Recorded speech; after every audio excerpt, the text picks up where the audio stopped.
कौन है? कुछ नहीं, ये टेबल साफ कर रही थी, अचानक तेरी टीटी बॉल्स गिर गई। मेरी मेरी कहाँ है ये अब?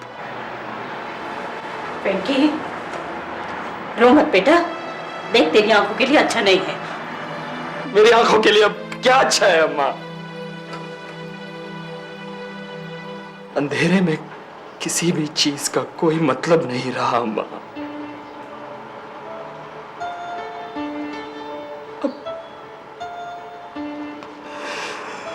विद्या ने भी अब आना बंद कर दिया।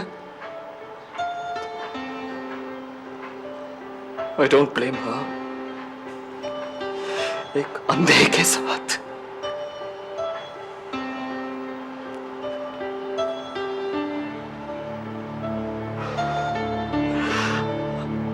I was number one, Amma. I was the best in this country. और अब क्या है?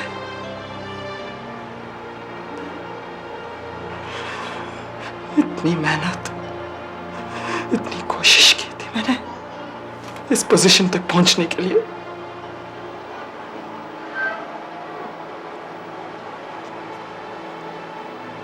It's not fair, अम्मा। क्यों? किसी और की गलती के लिए सजा मुझे क्यों?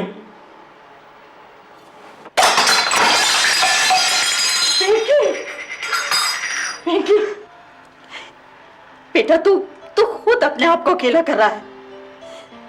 तू किसी से बात नहीं करता, किसी से मिलता जुलता नहीं, किसी का फोन नहीं लेता। सेंथिल कितनी बार आया तुझसे मिलने? तू अच्छा देख, तू एक बार देख तो ले, वो क्या केस फाइल करने की बात कर रहा था। हाँ, सेंथिल वेंकट के बचपन का दोस्त, एक ही स्कूल में साथ पढ़कर बाद में लॉ की डिग्री भी उन्होंने साथ साथ हासिल की। पढ़ाई के लिए अमेरिका जाने से पहले वो वेंकट का टेबल टेनिस में भी साथी रह चुका था। जब उसे पता चला कि वेंकट को उसका ट्रीटमेंट पूरा होने से पहले डिस्चार्ज कर दिया गया, तो वो अमेरिका से उसकी मदद करने के लिए भारत आ गया। कितने लोग अपनी जान खो देते होंगे हॉस्पिटल में बसे भगवानों के हाथों, और लोग उन्हें पूछते नहीं थकते। वेंकट, अगर यही वाला केस अमेरिका में हुआ होता ना, तो आज एटलस को तुम्हें लाखों रुपए कॉम्पेंसेशन में देने पड़ते। सेंथिल, मुझे पैसे नहीं चाहिए सेंथिल। मुझे बस जानना है इस ऑपरेशन थिएटर में हुआ क्या था, किसकी गलती से आज मैं इस व्हीलचेयर में हूं। वेंकट, ये केस मेडिकल नेग्लिजेंस का है, ये मैं प्रूव करना है। हमें और डॉक्टर्स को कंसल्ट करना ही होगा। सिर्फ एक एनोनिमस लेटर से हमारा काम नहीं चल सकता। लेकिन बात की तह तक पहुंचने के लिए वेंकट ने डॉक्टर से मिलना शुरू कर दिया। उनमें से अधिकतर डॉक्टर्स ने कुछ भी कहने से इनकार कर दिया। अंत में जाकर कुछ न्यूरोलॉजिस्ट ने सिर्फ ये कहा कि वेंकट को सारी जिंदगी व्हीलचेयर पर ही रहना पड़ेगा और वो कभी भी पूरी तरह से नहीं देख पाएगा। लेकिन कोई भी डॉक्टर कोर्ट में गवाही देने के लिए तैयार नहीं हुआ, जिससे वेंकट और उसके माता पिता मायूस हो गए। लाओ, ये मुझे दे दो।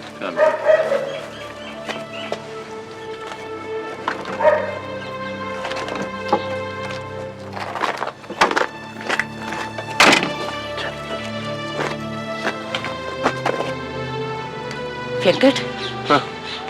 देखो तो कौन आया है। कौन? विद्या। विद्या? वेंकट, देखो प्लीज मुझे गलत मत समझना। मुझ पर फैमिली का प्रेशर बढ़ता जा रहा है। They want me to get married, पर किसी ऐसे से नहीं जो। Venkat, you know that I love you and I don't want to get married to someone else. पर मैं उन्हें भी तो मना नहीं कर सकती वेंकट। तुम समझ रहे हो ना वेंकट? हाँ वेंकट, प्लीज कुछ तो बोलो Venkat. Say something Venkat, please.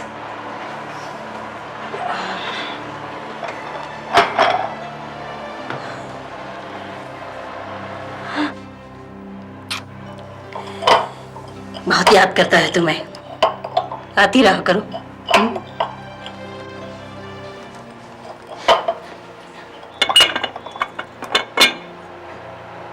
रहने दो विद्या, बस।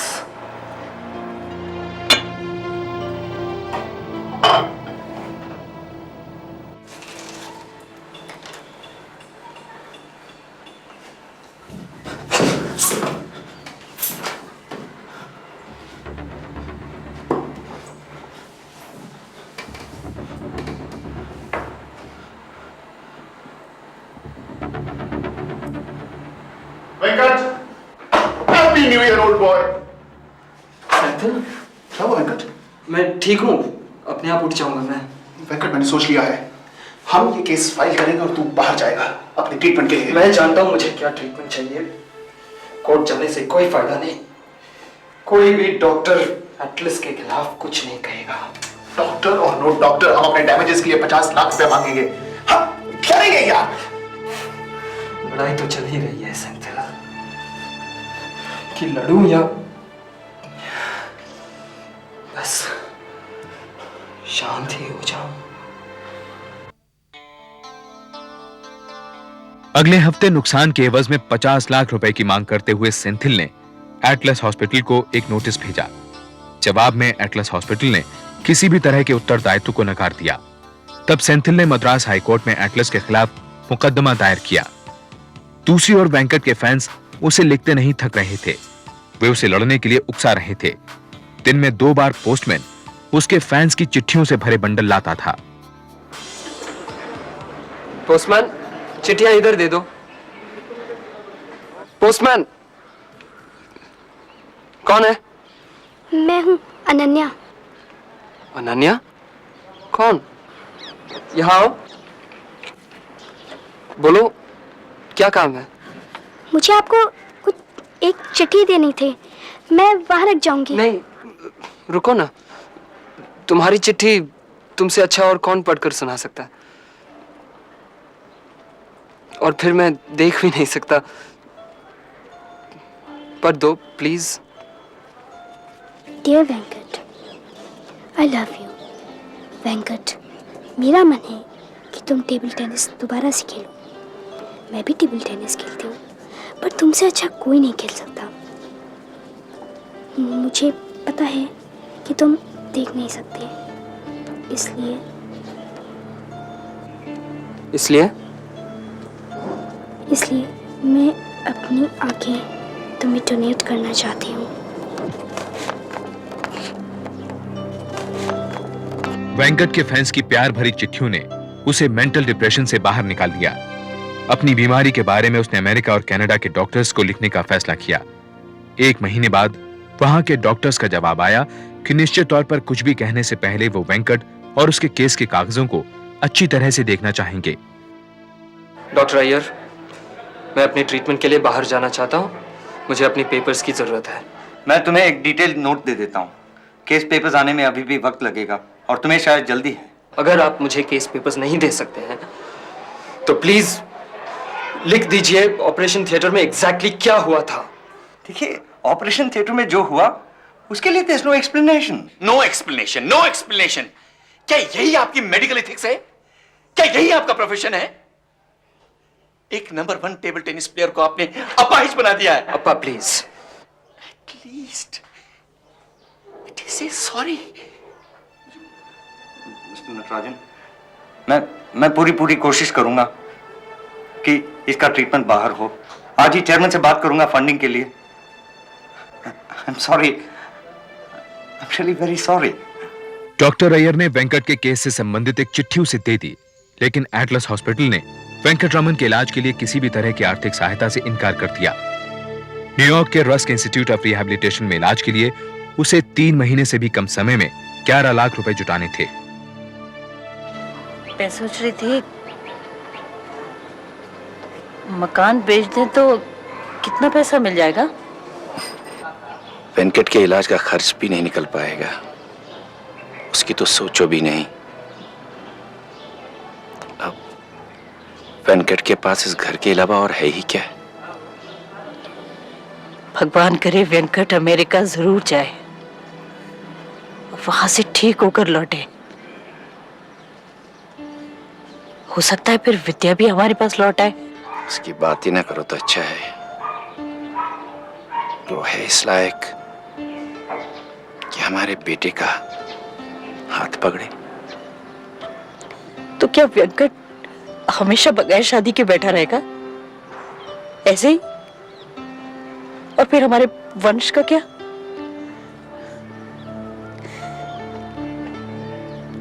क्या क्या तो मैंने जोड़ा था उसके लिए, तो विद्या के लिए क्या क्या गहने बनवाए थे।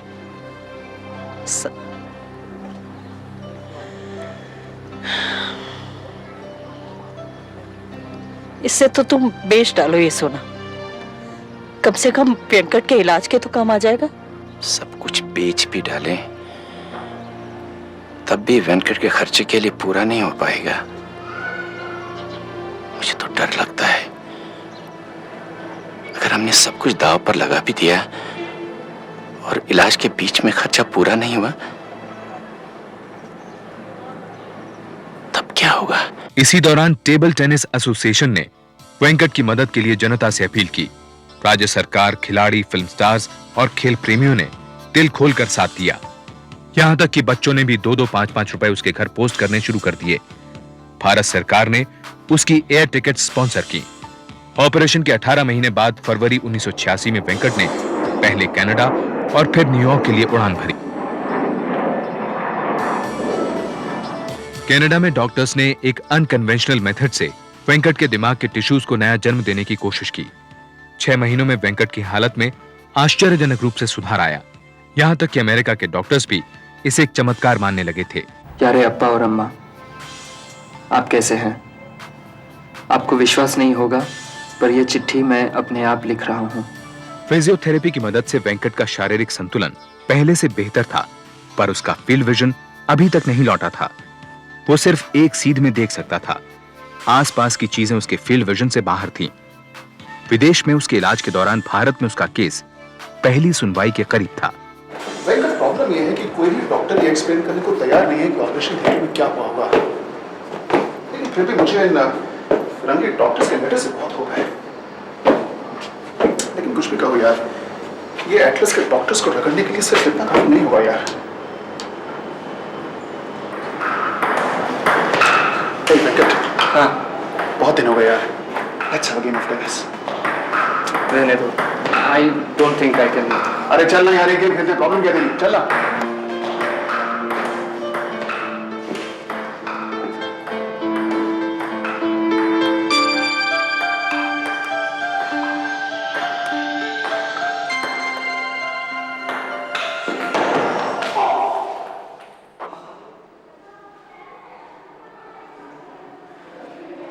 वेंकट रमन के भारत लौटने पर मीडिया फिर उसे सुर्खियों में ले आया। सौभाग्य से पुणे के एक वरिष्ठ न्यूरोसर्जन डॉक्टर भाडेकर ने वेंकट का केस एक अखबार में पढ़ा।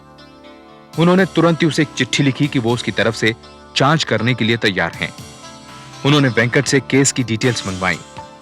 पहली सुनवाई से 2 हफ्ते पहले डॉक्टर भाडेकर सेंथिल की मदद को मद्रास चले आए।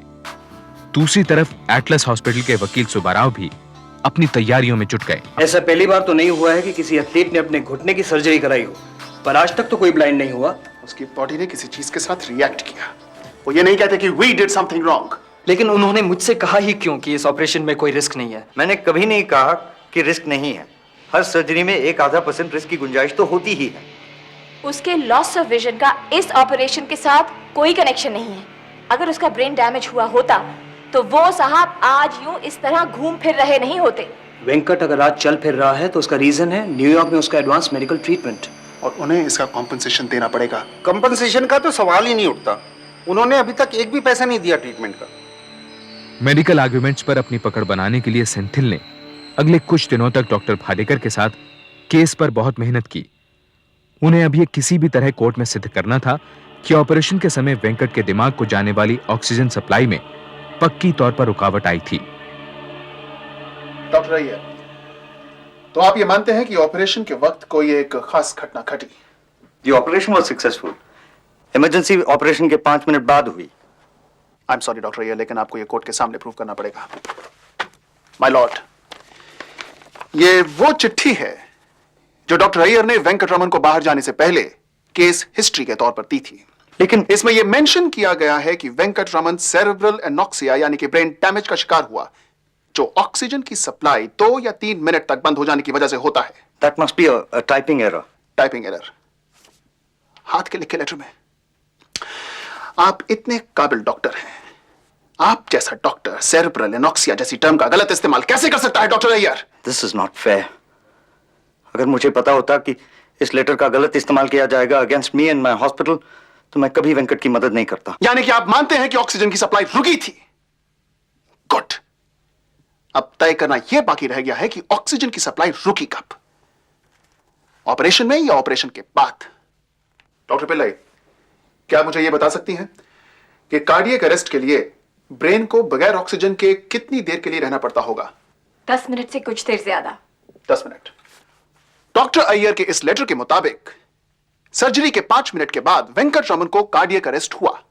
इसका मतलब यह होता है कि सर्जरी खत्म होने के 5 मिनट पहले ऑक्सीजन की सप्लाई बंद हो चुकी थी। That is not true. आपके ऑपरेशन चार्ट में पल्स की लास्ट रीडिंग 11:45 पर थी डॉक्टर। ब्लड प्रेशर की लास्ट रिकॉर्डिंग 12:15 पर, और सर्जरी खत्म होती है 12:45 पर। इसका मतलब यह होता है कि सर्जरी के आखिरी आधे घंटे में ब्लड प्रेशर को नोट ही नहीं किया गया। I'm just a little curious to know, doctor, कि ऐसा क्यों हुआ होगा? बात कुछ इमरजेंसी पर उतर आई थी। इमरजेंसी? इसका मतलब कि सर्जरी खत्म होने से पहले इमरजेंसी की सिचुएशन आ चुकी थी, और यह इमरजेंसी की सिचुएशन इसलिए आई क्योंकि ब्रेन को जाने वाले ऑक्सीजन की सप्लाई 10 मिनट पहले बंद हो चुकी थी और आपने इसको नोट नहीं किया। इसका मतलब कि आपसे लापरवाही हुई। कोई लापरवाही नहीं हुई। ऑपरेशन के दौरान अचानक वेंकट के लंग्स में पानी भर गया था और डॉक्टर पिल्ले ने उसी वक्त डिटेक्ट कर लिया था। सिर्फ ये कहना कि लंग्स में पानी भर जाने के कारण वेंकट को कॉम्प्लिकेशंस हुई काफी नहीं है। मेरे हिसाब से ऑक्सीजन की कमी से पहले सेरेब्रल एनॉक्सिया यानी ब्रेन डैमेज हुआ और बाद में इसी की वजह से लंग्स में पानी भर गया। एटलस हॉस्पिटल ने अंत तक ये नहीं बताया कि ऑपरेशन थिएटर में गलत क्या हुआ। 1993 में मद्रास हाई कोर्ट ने अपने जजमेंट में एटलस हॉस्पिटल, डॉक्टर अय्यर और डॉक्टर पिल्ले को मेडिकल नेग्लिजेंस का उत्तरदायी ठहराया और उन्हें वेंकट को 30 लाख रुपए बतौर हर्जाना अदा करने का आदेश दिया। परंतु एटलस हॉस्पिटल ने अपील करके इस हर्जाने के खिलाफ स्टे ऑर्डर ले लिया। सन 1995 में वेंकट के ऑपरेशन के 11 साल बाद नए जजमेंट के बहाल होने से कुछ दिन पहले ही एटलस हॉस्पिटल ने वेंकट के साथ कोर्ट से बाहर ही समझौता कर लिया। इस समझौते में उसे 19 लाख रुपए मिले। वेंकट के ऑपरेशन के 2 साल बाद विद्या ने किसी और से शादी कर ली। सेंथिल अभी भी एक वकील की हैसियत से काम कर रहा है। वेंकट के माता पिता उसके साथ हुए इस हादसे से कभी नहीं उबर पाए। उसकी मां दिल की मरीज हो गई और पिता बेडरिडन हो गए। डॉक्टर अय्यर और डॉक्टर पिल्लई अभी भी एटलस हॉस्पिटल में काम कर रहे हैं। हालांकि एटलस हॉस्पिटल ने वेंकट के साथ हुई गलती को कभी नहीं स्वीकारा, लेकिन डॉक्टर अय्यर आज तक हर महीने वेंकट से मिलने जाते हैं। एन वेंकटरामन अभी भी पूरी तरह से नहीं देख सकते हैं। इसके बावजूद वो यंग प्लेयर्स को ट्रेन करने के लिए मद्रास में एक टीटी एकेडमी चला रहे हैं। वो छोटी सी लड़की अनन्या जो वेंकट को अपनी आंखें देना चाहती थी, इसी टीटी एकेडमी की वजह से आज स्टेट लेवल प्लेयर है।